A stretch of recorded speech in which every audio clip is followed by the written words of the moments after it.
right, welcome everyone to another episode of Inside Hollywood. With me today is very accomplished actor. I'm very excited to have him, and you've seen him most recently in Green Book, Nick Vallelonga's award-winning feature. He's been in Here's Gianni. It's making festival circuit all over the place, and in multitude of other movies. He's worked with actors such as Joe Pesci, Frank Vincent, Billy D. Williams, Talia Shire, Meg Ryan. The list goes on and on. And this is a great not just actor, but great guy. So welcome to the show, Joe Cortese. How you doing, Joe? Good. How you doing, Vince? Doing great. It's really great to have you. I appreciate you being here. So we're going to get right to it. I got a bunch of questions, but I'm going to let you start off. Tell us a little bit about how you got started. I know you're from Paterson, New Jersey. We're basically paisans right here, not too far from Philly. So how'd you get started in the movie biz? So I went to school. I lived in Paterson, New Jersey. I graduated high school in 1966, Eastside High School. I had attended 3 high schools in 4 years. So I was sort of all over the place. I was a wild kid. And the Vietnam War was in full blown. And I applied to a couple of colleges, and I didn't get into any of them except one called Midwestern College in Denison, Iowa. So it was like a culture shock. I went from the hood, streets of Paterson, New Jersey, to Denison, Iowa, the cornfields of Denison, Iowa. And one of the prerequisites to get a degree was you had to take a drama class. It was called Drama 160, about the theater literature. And I walk into this class, and the professor is a guy named Al Ruscio. And he was an accomplished Broadway and film and television actor. And I walked in there and I took the class, and it was the first A I ever got in my life. So I said, you know what? I think I'm going to stick with this. And he said to me, why don't you take the acting course? I said, okay. And I took the acting class, the first acting class, and I was pretty much a natural. I was a real character growing up in the streets of Paterson, and I just started doing one play after another. I did Mice and Men with him, and then I did Three Men on a Horse. I did Waiting for Godot. Funny Thing Happened on the Way to the Forum. Just, on and on. I did about a half a dozen plays. And then I graduated, and, I took my physical. I was ready to go to enter the service. And they had the draft lottery, and my number came out 299. So I didn't want to go to Vietnam, but I would have if I had to. And so I went into New York, right? And I just graduated college in 1970. My parents came out. Of course, they were very proud that they had a son that graduated college. And I was hanging out in Manhattan, and I was, hanging out at the clubs at night. And I was always a dresser. My whole family were always my mother was a hairdresser, and, we had a lot of style. And I was, a clothes horse. And I'm standing there, I'm 22 years old, and this guy walks up to me and says, hey, I like the way you're dressed. Where'd you get that? I said, well, I got this made, I made this, I had this made. Really? Where'd you get that? I said, my father worked in the dye houses in Paterson. So a roll of material, right? I'd have gabardine. I could get gabardine in high-waisted double-pleated pants and shirts. And he said, well, I'm the fashion editor for Gentleman's Quarterly. And I'd like to hire you as a model. I said, I'm not a model, man. I'm an actor. At the time in New York, in the early 70s, serious actors they didn't even do commercials. It was always theater and film, but different time. Now it's totally changed. So he said, I'll pay you $150 a day. I said, okay, well, where do I go? He said, show up at Maxwell Plums on 64th and 1st. So I go there, and it's like I'm a background model. I'm like way in the back, and the photographer was Francesco Scavula, who was a major photographer. And he said, who's that guy? Bring him up here. They said, come back. You want to come back and work tomorrow? I go, yeah, bring some of your outfits that you made. Okay. So I show up. I work for 3 or 4 days. And when I'm done, Ed Emmerling, who was the fashion editor for GQ, which was a subsidiary of Esquire, says to me, in September, I'm going to be looking for an associate. If you're interested, here's my card. Okay. I call him up and I go on an interview and I show up on Madison at 54th, 488 Madison. I remember like it was yesterday. It was one of those birthday cake buildings. And I walk in there and there's all these guys from FIT with sketch pads and I walk in with two bags full of clothes, right? I get the job. So for a year, I was the associate fashion editor for Gentleman's Quarterly, which was a cool job. I mean, was working with a lot of creative fashion designers at the time. And, it was the early 70s and fashion really changed. They had never had someone on the cover of a magazine who wasn't wearing a suit. And of course, I tried to implement, let's change that. And they did. Anyway, it was a good job. It was a cool job. I was working with beautiful models, great photographers, great fashion designers, but I still had the bug to act. And I was, would sneak out and go on an audition. And then I got a play called Clifford Odets play called Waiting for Lefty. And they knew that, I wasn't doing my job. So I was let go. And I started doing theater. I did a couple of plays off Broadway, and then I thought I was ready for Hollywood. So I came to LA in 1972 the first time and got into acting workshops and met actors like David Proval, Tom Bauer, John Voight, and started working on repeat exercise, which was the Meisner technique. And, I didn't have my SAG card. So the first job I ever had was an under five on Kojak. My family was so excited. I had like 3 lines running across the street. And then I did a show with Dom DeLuise, which is now on the internet. I don't know how they do that, but called Lots of Luck. And then I started auditioning and, was in class all the time, working on scenes and going to the actor studio. And I got my first feature, which was called Jesse's Girls, where I played a cowboy. It was a real low budget, but with sort of an interesting director named Al Adams. And then I did another film called Arizona Slim about a pool hustler. There were, I had good roles in them. And then I said, look, I got to go back to New York. I went back to New York and I did a play. And I went in and I auditioned. I got an audition for a movie called, at the time it was called The Bottom Line.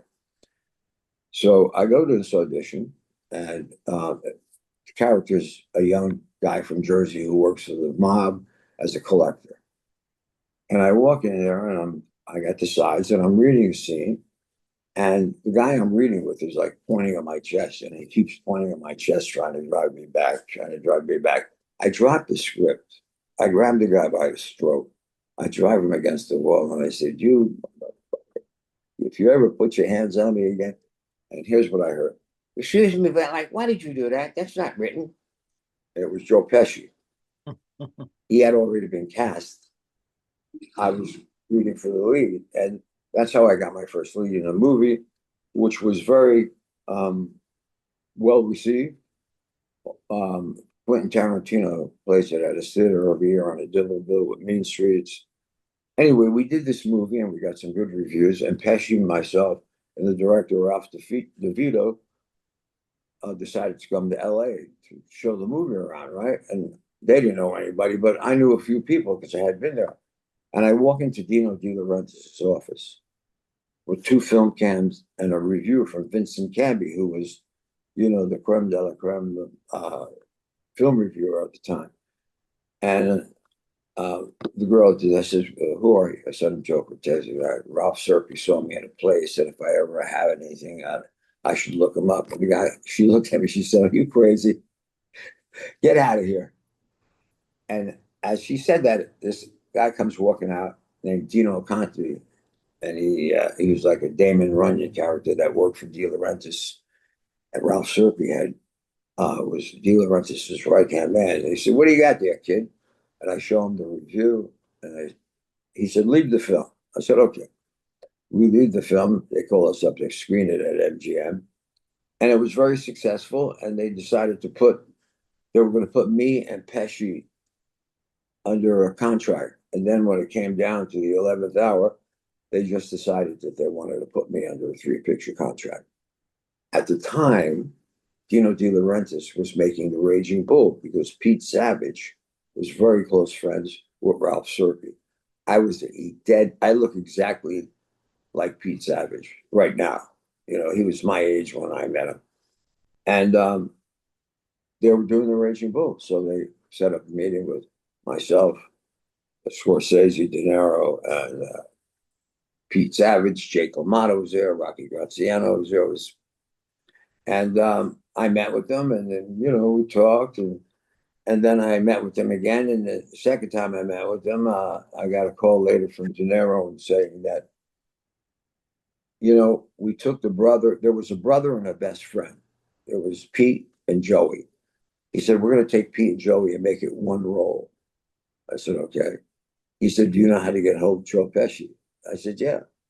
Here's, take this number down, 212, and then blah, blah, blah, 212, and then 201. He said, what's the 201 number? I said, it's a candy store down at North.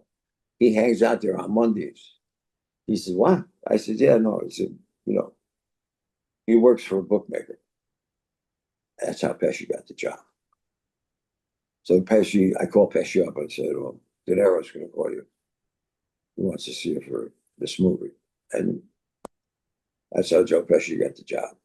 I then went on to do my first lead in a studio picture called Windows with Talia Shire and Elizabeth Ashley, directed by Gordon Willis.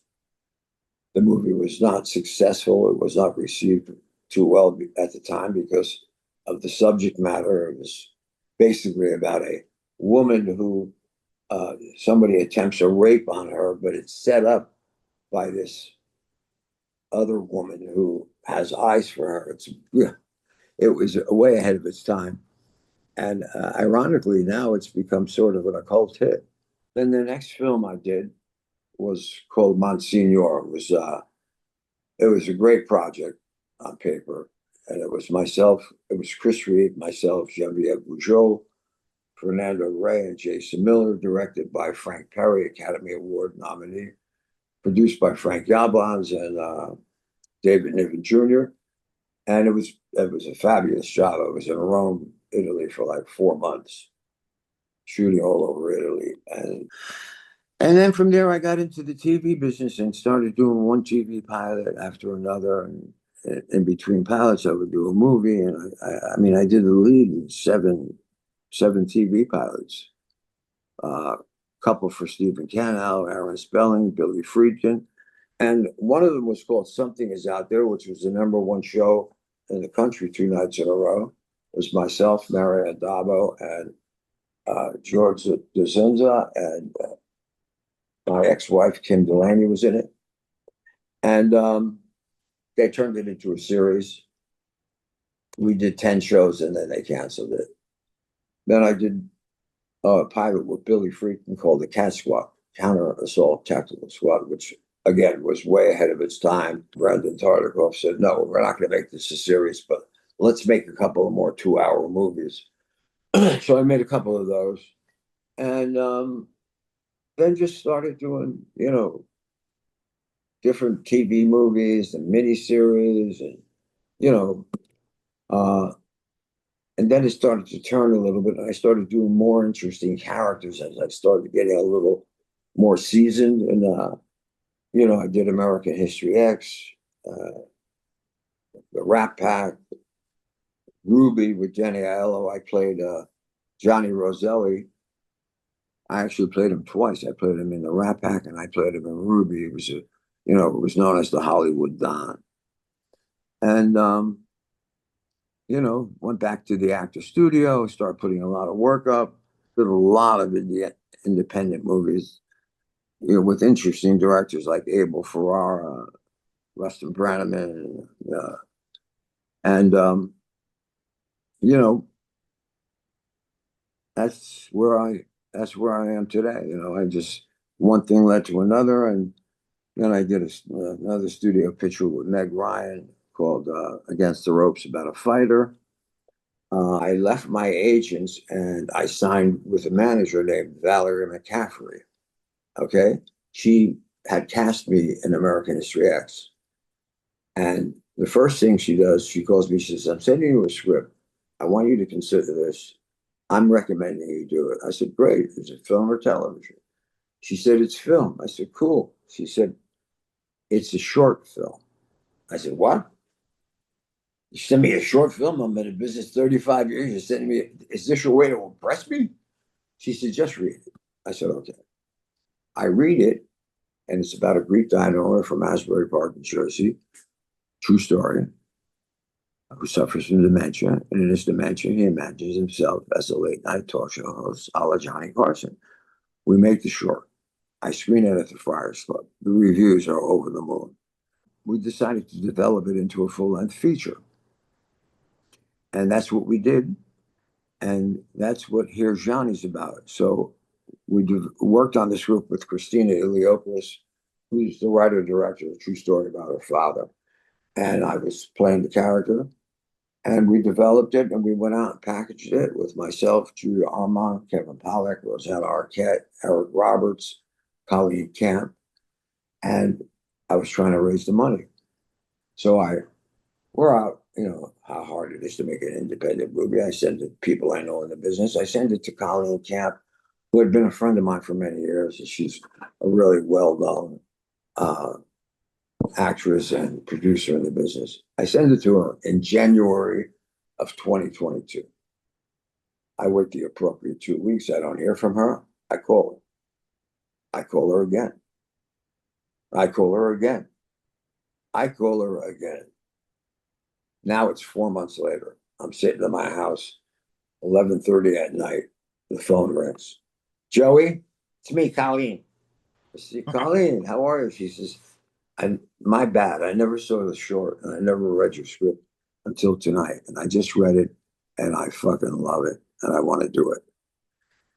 And she introduces me to this company in Toronto called PMI Productivity Media. And the guy gives me $5 million to make the movie. We make the movie and we start applying to festivals. And the reviews have been over the moon. We then went to Torino, Italy. The woman whose husband is the head of the Torino Film Festival, her name is Tiziana Rocca. She gave me a Lifetime Achievement Award in Sardinia a couple of summers ago, which James Franco, Nick Vallelongo, and Danny Glover gave me. She said, we submitted the film. And they said, you know, this is a nice film, but we can't put it in a competition, but we want to screen it. Okay. So they invite us. The review comes out and says the biggest and best surprise of the Torino Film Festival 2024 is Here's Gianni. And then goes on and on about how much they like the picture. And that's the kind of reviews we've been getting. And that's my story, and I'm sticking with it. Well, Joe, that's a hell of a story, by the way. Gee, so many things to dig into. Now you mentioned Free Kim, amazing. God rest his soul, amazing. Oh, that's a whole nother story. How Yeah, I it's. You mentioned one of my idols who got me really kind of into the screenwriting / filmmaking bug, which is George Gallo. Yeah. And the reason why I mentioned him also is because you mentioned Dino De Laurentiis. He has the funniest. He mimics his voice. I just did an interview with him, and he speaks like, you know, with the accent, and like, you know, it was hysterical. But so going back, I mean, it's amazing how you even just started, how someone spotted you, you got involved with GQ, and it's just an amazing. I'm sure people would do anything to be in that position. And in those days, I think he said it was $150 a day. That's like that was big money back then. Oh yeah. It was good to me. I jumped on it. A lot of things have changed. When you went out to Hollywood in '72, I mean, it's a whole different world. It's when you did all of these films, when you did all these projects, I mean, it's hard to it's a gamble because you don't know. You may like the script, everybody loves it, and then like you said, sometimes it falls flat when it comes to the reviews. So, but then again, look what happened with Here's Yanni. You know, maybe the people that were more of the establishment people didn't see it for what it was worth, but then you have the reviews that came out great. Audiences love the picture. I'm actually um, I can't even believe the response, but it really touches people because it's a beautiful love story between a husband and wife about one of the most prevalent diseases in the world today that affects, I think the numbers are 1 out of every 4 families in some way are connected to this disease and only getting more. So it's a and it's not just the depressing movie about dementia. I mean, you laugh in this movie, you cry, and you walk out. The quote somebody said, you walk out with a smile on your face and a tear in your eye. And that's the to me that's the key. You have to grab the audience. You know, you have to besides entertainment, there has to be something they can connect with. I think too many of us, unfortunately, have to we do connect with someone in our lives that had that very horrible disease. Going back when you began your whole journey, which is filled with a lot of ups and downs. Not easy being an actor. It never was from every account. The vast majority have a lot of pain and suffering to go through to try to grind it out. What gave you the strength to keep on going, even through some of those low points, those lean years, as you said? What kept you going? Yeah, that's a good question. That's a funny question. I recently did Chaz Palminteri's podcast. He's a friend of mine from many years, and he said a similar question: how come you never quit? Did you ever think about quitting? And I said, yeah, I just didn't know how. It's in my nature, and I guess I get it from my mother, maybe, but I don't know how to give up. If you're gonna beat me, man, you got to kill me, and that's just the way I roll.